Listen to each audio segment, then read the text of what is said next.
I'll give you my favorite President Trump story. This is my number one favorite of all time. When we were negotiating with the Taliban, while President Trump was still the president, President Trump wanted to get out of Afghanistan, but he wanted a conditions-based withdrawal, meaning that you do what we tell you to do, and then we will start pulling troops back slowly as long as you abide by our rules. It's President Trump and Mike Pompeo, and they are talking to Taliban leadership in the room, and they had one translator in the room. President Trump looked at the Taliban leader and said this: I want to leave Afghanistan, but it's going to be a conditions-based withdrawal. And translator translated. And he said, if you harm a hair on a single American, I'm going to kill you.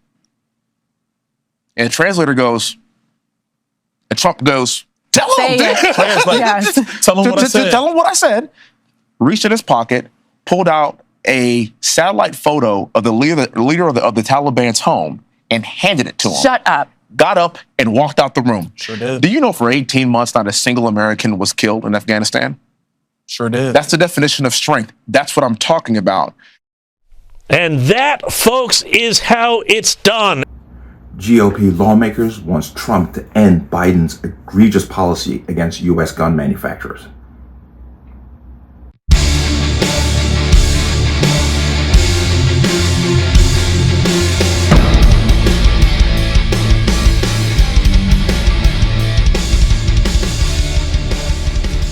Welcome to another installment of Connecticut Gun Bench. Today's video is brought to you by P.A.N. Firearms, LLC.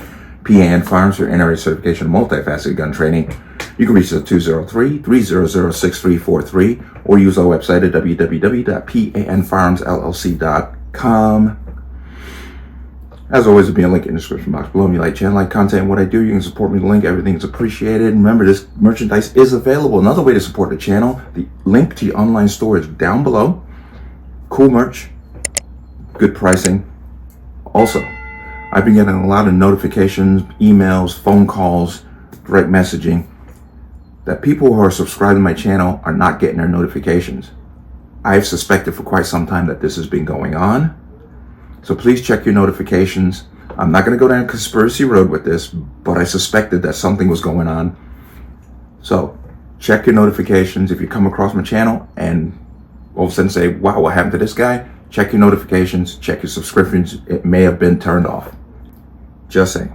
Okay, but let's talk about this. Now, if you remember, October 2023, the Biden administration put out a rule that would freeze all exports of U.S.-made firearms to certain countries for 90 days.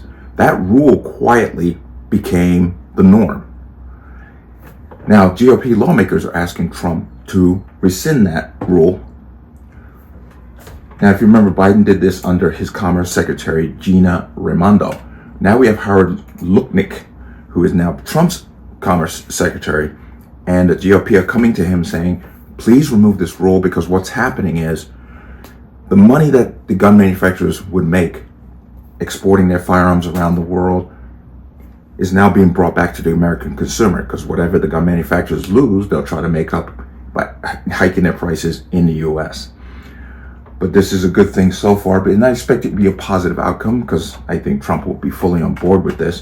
But I want to give some background on what happened. And remember, this was October 2023.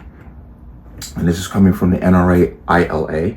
On Friday, the Biden administration announced that there will be a 90-day pause on commercial firearm exports. The pause comes amid other administrative actions and a commitment by this administration to exhaust every option to make firearm commerce more difficult. Now, I'm going to come down to here. What was interesting is that Israel and Ukraine were exempt from this pause. Very interesting.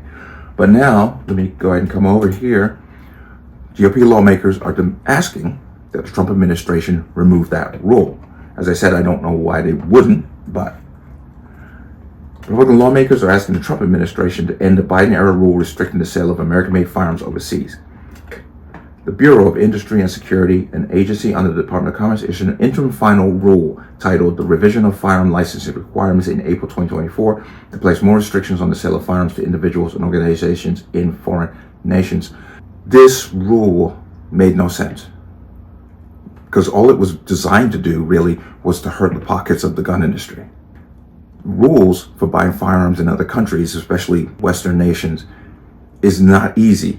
Not saying it's impossible, but it's not easy. So they wanted to impose more licensing rules on these people beyond the funneling of firearms to Israel and Ukraine. But the rule imposes stricter licensing requirements and policies, including the presumption of denial for firearm sales to non-government clients in 36 high-risk regions. Wow. But Mark Green and Mike Lee and Senate Majority Leader Thune and 85 other GOP lawmakers in signing a letter to Commerce Secretary Howard W. Lutnick to remove the rule. Quote, this misguided and destructive IFR is costing the American firearms industry nearly $500 million annually while doing nothing to advance U.S. interests or regional stability. The letter reads, despite numerous attempts to rein in these actions through letters, legislation, hearing, and markups and oversight, the Biden BIS ignored Congress and used the IFR to advance the Biden administration's anti-firearms agenda, which really what it was about. And you also got to remember that President Trump signed an executive order to reinforce Second Amendment rights and also instructed P.A.N. body to review all these documents, all these executive orders of Biden's, to make sure none of them infringed on that Second Amendment right. Like I said, this should be a no-brainer to get rid of these things.